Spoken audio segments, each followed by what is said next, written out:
हाय, कैसे हैं आप लोग। तो आज हम लोग पिछले क्लास में हम लोग देखे थे कि दो करड़ियों का हम लोग गुणा और भाग कैसे कर सकते हैं। तो उस पर हमने गुणा, दो करड़ियों के गुणा पर ढेर सारे प्रश्न किए थे, 7-8 प्रश्न, और भाग पे केवल 2 ही प्रश्न कर पाए थे। तो आज हम लोग उस पर 2 और प्रश्न देखेंगे, जिसमें से ये पहला प्रश्न आपके सामने दिखाई दे रहा होगा। ये प्रश्न है कि इसमें आपको दिया गया है कि करड़ी में 12 कड़ी घात 6, इसको आपको भाग देना है। ब्रैकेट में देखिए लिखा गया है कड़ी में 3 गुणित कड़ी में 2 कड़ी घात 3 से, इससे आपको इसमें भाग देना है। तो इसको हम लोग कैसे भाग दे करके इसको सरलतम रूप में लिख सकते हैं, आज यही देखना है। तो हम लोग क्या करेंगे, इसको हल करना शुरू करेंगे। तो एक बार इसको यहाँ पर हम लोग लिख लेते हैं, और देखिए ये लिखने पर हमको ये मिलेगा, और यहाँ पर लिखा गया है कड़ी में 3 गुणित कड़ी में 2 कड़ी घात 3। तो आप लोग जानते होंगे कि सरल करने का नियम ये होता है कि करड़ी के भीतर, सॉरी ब्रैकेट के भीतर अगर कुछ भी है तो उसको पहले हल किया जाता है, फिर उसको हम लोग भाग देंगे। तो हम लोग क्या करेंगे, इस जो छोटे ब्रैकेट के अंदर में यहाँ पर है ये कड़ी में 3 गुणित कड़ी में 2, इसको हल कर लेंगे। तो यहाँ पर देखेंगे तो ये कड़ी के जो है ब्रैकेट के भीतर जो ये करड़ी लिखी गई, इन दोनों करड़ियों की घात जो है अलग अलग है। और कल हम लोग पढ़ेंगे कि दो कड़ियों को गुणा तब कर सकते हैं जब उनकी घातें क्या हो, समान। अगर घातें समान नहीं है, जैसे पहले करड़ी की घात 2 है और इसकी कड़ी घात कितनी है 3, तो हम लोग को क्या करना पड़ता है, ऐसे केस में जो इसकी घात होगी और इसकी घात होगी, दोनों का हम लोग को लस से लेना पड़ता है। तो हम लोग क्या करेंगे, यहाँ पर कड़ी घात 2 है और यहाँ पर कड़ी घात 3 है, इन दोनों का लस ले लेंगे। तो यहाँ पर लिखेंगे 2 व 3 का लस। तो 2 और 3 का लस लेंगे तो आपको पता है 6 होगा। तो इसका मतलब क्या है, इन दोनों करड़ियों की घात हमको 6 बनानी पड़ेगी। क्यों? क्योंकि लस हमको 6 मिला है। तो हम लोग क्या करेंगे, इसके लिए लिख लेंगे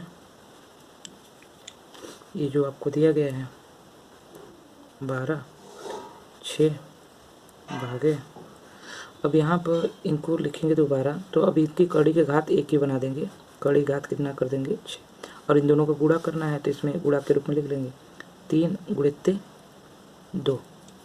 अब देखिए यहाँ पे जब इनको गुणा करेंगे तो इनकी घात भी कुछ लिखना पड़ता है।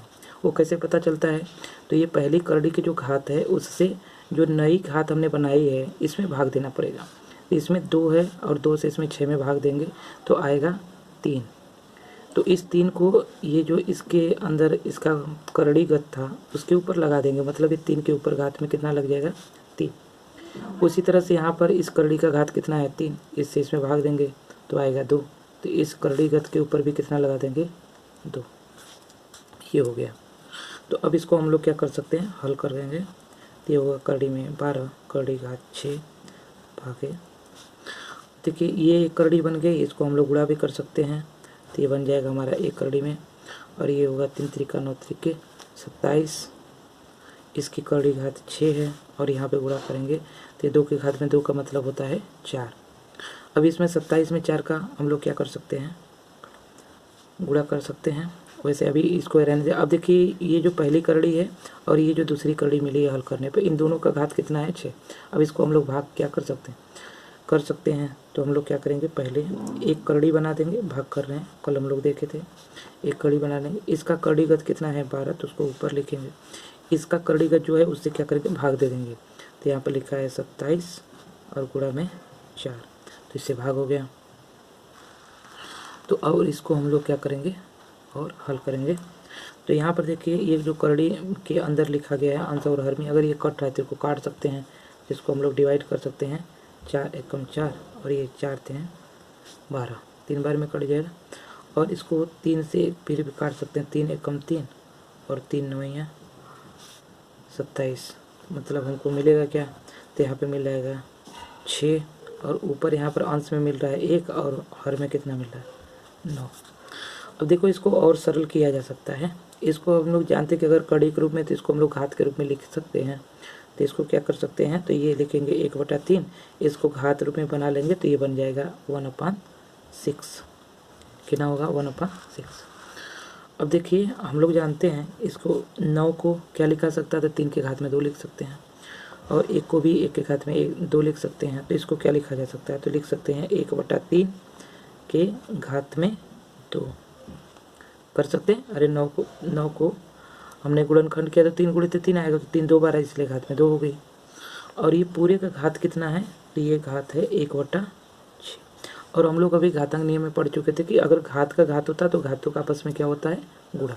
तो इसको हम लोग गुणा कर देंगे, तो ये हो जाएगा 1/3। इसकी जो घातें हैं उनका गुणा कर देंगे, तो ये 2 गुणित कितना होगा, 1/6 हो जाएगा। तो इसका गुणा करने पे देखिए ये अंश में और ये हर में है, तो ये कट जाएगा, तो ये हो जाएगा 2 1 कम 2 और ये 2 3 6, इतना आ जाएगा। तो यहाँ से देखिए क्या बचा, तो ये बच गया 1/3 और उसके घात में बच गया कितना, 1 है अंश में और बटा में कितना बच गया 3, 1/3। तो अब इसको करड़ी रूप में अगर हम लोग लिखना चाहे तो लिख सकते हैं, कैसे, तो ये लिख देंगे करड़ी। अब देखिए जो बटा में यहाँ पे घात आ रही है उसको यहाँ पे लिख देंगे, तो ये 3 घात हो गई, और यहाँ पे लिख सकते हैं क्या, 1/3, और ये हमारा क्या आ जाएगा, आंसर। ठीक है, तो ये आपको भाग देना समझ में आ गया। यहाँ पर एक काम हम लोग और भी कर सकते थे कि यहाँ से डायरेक्टली इसका घात लिख करके इसको काट सकते थे, अदरवाइज ये हल करने का ये तरीका है, इस तरह से हम लोग कर सकते थे। जो हमने क्या किया इस प्रश्न में, एक बार फिर से इसका रिवीजन कर लेते हैं। तो ये आपको प्रश्न दिया गया था, इसको हल करना था, तो हमने क्या किया, जो ब्रैकेट के अंदर है पहले उसको हल किया। तो इसको गुणा करना है, तो गुणा करना, इसकी करड़ी के घात बराबर नहीं है, तो इन दोनों घातों का हमने ल से लिया था, आए 6। अब जो नई करड़ी बनेगी गुणा करने पर, तो वो उसकी घात हो जाएगी 6, और इसमें करड़ीगत जो थे उनको हमने लिख दिया। अब इन्हें करड़ीगत के ऊपर घात लगानी पड़ती, तो वो कैसे पता चलेगा कितना लिखना है यहाँ पर, तो उसके लिए हम लोग क्या करते हैं, पुरानी घात से नई घात में भाग देते हैं। तो यहाँ पे घात 2 थी, उसमें 6 से भाग दिया तो आया 3, इसके घात में 3 लिख दिया। वैसे इसी यहाँ पे ये जो 2 लिखे थे उसके भी घात लगाना पड़े थे, इसमें हमने ये 3 से 6 में भाग दे दिया, तो कितना आ गया, तो इसको लगा दिया। उसके बाद इसको हमने हल कर लिया, तो ये आया, और उसके बाद यहाँ पर ये कट गया, ऊपर नीचे कटने के बाद 1/9 बच गया, इसको हमने लिख लिया यहाँ पर। और फिर हम लोग जानते हैं कि जो करड़ी घात होती है उसको 1/, के रूप में हम लोग घातांक रूप में लिख सकते हैं इस तरह से। और ये फिर 1/9 को हमने गुणनखंड के रूप में करके लिख लिया, तो ये हो गया 1/3 के घात में 2 आएगा, ये इतना। फिर अभी हम लोग जानते हैं कि घात का घात होने पर घातों का आपस में क्या होता है, गुणा। तो हमने यहाँ पे क्या करेगा, गुणा। गुणा करने से ये ऊपर नीचे ये कट गया, और यहाँ बचा क्या, 1/3। इसको हमने फिर से क्या किया, करड़ी रूप में लिख दिया, और ये हमारा क्या आ गया, आंसर। उसी तरह से एक दूसरा प्रश्न और भी है जिसको हम लोग आज हल करेंगे। देखिए ये स्क्रीन पर आपको दिखाई दे रहा होगा, ठीक है, ये प्रश्न है। देखिए इसमें भी यही बोला है, ये करड़ी में 3 गुणित करड़ी में 12 करड़ी घात 5 गुणित करड़ी में 54 करड़ी घात 10 को कह रहा है सरलतम रूप में लिखिए। इसको भी हल करना है, तो हम लोग क्या करेंगे, इसको भी हल कर लेंगे। तो इसको हल करते हैं। देखिए ये दूसरा प्रश्न को हल करेंगे फिर से, तो क्या करेंगे, इसको लिख लेंगे प्रश्न को। तो यहाँ पे लिख लेंगे करड़ी में 3 और गुणित 5 करड़ी घात गुणित 54 करड़ी घात कितना है, 10। देखिए इसमें 3 करड़ियाँ हैं, हम लोग इनको क्या करेंगे, अब देखिए इनका गुणा कर सकते हैं, लेकिन इनके क्या है, घात अलग अलग है। इसकी घात 2 है, इसकी घात 5 है, और इसकी घात क्या है, 10। तो हमको क्या करना पड़ेगा, जो ये तीनों घातें इनका लॉस लेना पड़ेगा। तो हमको क्या कि इसकी घात 2 है तो लिखेंगे 2, कामा इसकी घात 5 है तो इसको लिखेंगे 5, और इसकी घात कितनी है, 10, इसकी घात है 10 का लॉस। तो हम लोग लॉस ले लेंगे, तो लॉस हमको कितना मिल जाएगा, 10। तो हम लोग क्या करेंगे, इन सब का गुणा करने के बाद जो करड़ी बनेगी उसकी घात बना देंगे 10। तो ये देखिए उसकी घात कितनी हो गई, 10। अब यहाँ पे जो करड़ीगत दिए गए उनको लिख लें। तो यहाँ पे लिखा है 3, यहाँ पर करड़ीगत कितना है 12, और यहाँ पे करड़ीगत कितना है 54। गुणा करना है इसलिए गुणा का चिन्ह लगा के तीनों को लिख लिया। अब यहाँ पर हमको घातें लगानी है इस करड़ीगत के ऊपर, तो कैसे लगेगी, तो जो नई वाली घात आई है उसमें इसकी पुरानी वाली घात से भाग देनी है। तो इसकी पुरानी घात है 2 और इसकी नई घात आई है 10, तो 10 में 2 से भाग देंगे तो कितना आएगा, 5। तो 3 के घात में हम लोग कितना लिख देंगे, 5। उसी तरह से देखिए ये 12 वाली जो करड़ी है उसकी घात है 5, 5 से इसमें 10 में भाग देंगे तो आएगा 2, तो 12 के घात में कितना लिख देंगे, 2। उसी तरह से देखिए यहाँ पर है 10 और यहाँ पर भी क्या है 10, 10 में 10 से भाग देंगे तो आएगा 1, तो यहाँ पे एक घात लिखने की ज़रूरत नहीं है।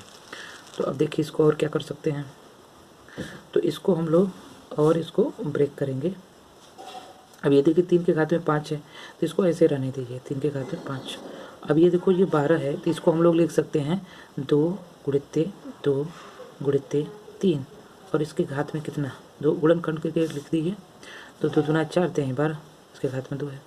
और 54 को भी देखिए हम लोग कर सकते हैं, 54 को क्या कह सकता है, तो ये लिख सकते हैं 2, 54 का गुणनखंड करेंगे तो आएगा 3 गुणित्ते 3 गुणित्ते 3। तो देखिए इसमें क्या हो रहा है, अब इसमें हम लोग 2 घात और 3 घात के रूप में इसको लिख लेते हैं जो भी दी गई हैं। तो देखिए 2 कितनी बार है यहाँ पर, इसकी घात 2 यहाँ पर 2 बार है और इसके घात में 2 है, तो इसका मतलब 2 हमारा 4 बार आ रहा है, 1 बार यहाँ पर है, तो ये टोटल 2 कितनी बार आ रहा है 5 बार। तो इसको लिख लेंगे 2 के घात में 5। देखिए 2 बार यहाँ 2 बार यहाँ, टोटल 4, और 1 बार यहाँ पे, टोटल कितना आ गया 5 बार। तो 2 के घात में 5 लिख दिया। गुणित्ते 3 देखिए कितनी बार है, 3 5 बार यहाँ पर है क्योंकि 5 घात है, 3 2 बार यहाँ क्योंकि इसकी 2 घात है, तो 5 और 2 कितना होगा 7, और 3 यहाँ पर है तो कितना हो गया टोटल 10। तो यहाँ पे 3 के घात में कितना हो गया 10। और हम लोग करड़ी को हल करते हुए देखे थे कि अगर करड़ीगत अगर कोई भी है और उसकी घात और करड़ी की घात अगर बराबर हो तो वो संख्या करड़ी के बाहर आ जाती है।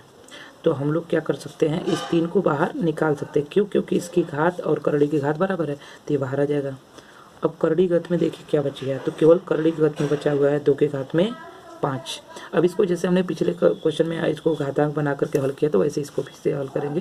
तो यहाँ पे 10 नहीं, यहाँ पे 3 होगा, तो यहाँ पे ये 3 हो गया। अब इसको घात के रूप में लिखेंगे तो ये लिखेंगे 2 के घात में 5 है, इसको घातांक के रूप में लिख देंगे तो ये हो जाएगा 1/10। अब देखिए ये घात है और ये भी घात है, तो घात का घात में क्या होगा गुणा, तो ये आ जाएगा 3 गुणित्ते 2, और इसकी घात में है 5, इसका गुणा कर देंगे किसके 1/10 के घात में, ये हो जाएगा 5 1 कम 5 और ये 5 दूना 10, तो ये हो जाएगा 3 गुणित्ते 2, और इसके घात कितना बच गया, ऊपर बचा 1 और नीचे बच गया कितना 2, तो ये हो गया 1/2। तो 1/2 का मतलब इसको हम लोग अब फिर से करड़ी रूप में लिख सकते हैं, तो ये हो जाएगा 3 गुणित्ते करड़ी लगा देंगे और कड़ी घात कितनी 2, तो कड़ी घात 2 लिखी नहीं जाती, सिर्फ लिख देंगे क्या 2, तो इसमें गुणा करने पर हमको क्या मिल जाएगा, तो ये हो जाएगा 3 करड़ी में 2, तो ये हमारा क्या आ जाएगा answer. Okay students, thank you, आज के लिए बस इतना ही, फिर हम लोग मिलते हैं अगली क्लास में। आपको अब ये लेक्चर लगातार मिलते रहेंगे।